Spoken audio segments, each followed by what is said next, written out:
سلامونه ملګرو، زه یم مظهر احمد، پښتو څانګه ملکنډ پوهنتون. څنګه چې تاسو ته پته ده چې تېرو ورځو کې ملکنډ پوهنتون کې په مختلفو شعبو کې د ایم فل او د پی ایچ ډي د داخلو دپاره ایډورټایزمنټ شو او ډېرو شاګردانو ایم فل سکالرانو د ایم فل دپاره او د پی ایچ ډي دپاره د داخلو دپاره فارمونه جمع کړي. د هغې رول نمبر سلیپ ایشو شوي دي. هغه د ان ټي ایس په ویب سایټ دی. لږه طریقه درته ښیم، ما سره اوسئ. ګوګل کروم ته به ورشئ. په ګوګل کروم کې به تاسو www.nts.org.pk ورکئ. چې څنګه تاسو دا ورکئ نو دا به سرچ کوئ. سرچ کولو سره به تاسو ته یو ویب سایټ کولاو شي د ان ټي ایس. په هغې کې به لږ لاندې راشئ او دا ودي کلر کې بلو کلر کې چې کوم لیسټ اف کینډیډیټس دی دې ته به راشئ. دې ته د راتلو نه پس به تاسو ته یو نوی وینډو کولاو شي. په هغه لیسټ اف کینډیډیټس کې به لږ لاندې لیکلي وي چې یونیورسټي اف ملکنډ چکدره دیر لوور ایډمیشن ټیسټ. خو دا دې وخت کې په ټاپ دی. کله کله داسې هم وشي چې ورځ نیمه پس دا ډیټیل چې دی دا لاندې تلی شي او بل رول نمبر سلیپ هم دلته اپلوډ کیدی شي. نو دلته بره په دې سپین کلر کې د لیسټ اف کینډیډیټس نه لاندې دې ځای کې دا زه لږ زوم کوم، دا سپین کلر کې ریټن ټیسټ لیکلی دی. دا به کلیک کوئ.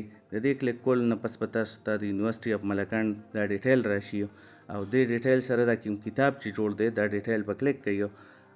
دې نه پس به تاسو ته یو نوی وینډو کولاو شي.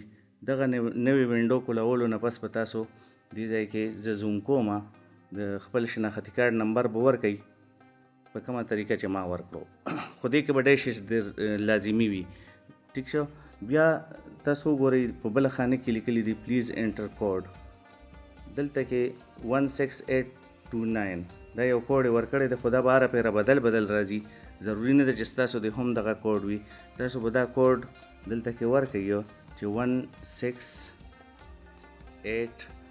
16829 او لاندې دا سرچ به ووي.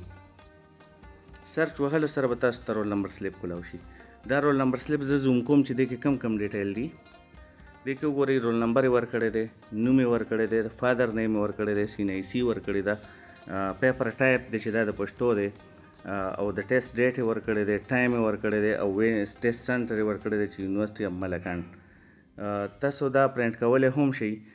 د دې ایرو نه دا کوم ځای چې ما زوم کو پرنټ یې لیکلی دی دکه تاسو کلیک کوئ نو دا تاسو پرنټ کولی هم شئ چې په لیپټاپ یې کولاو کوئ.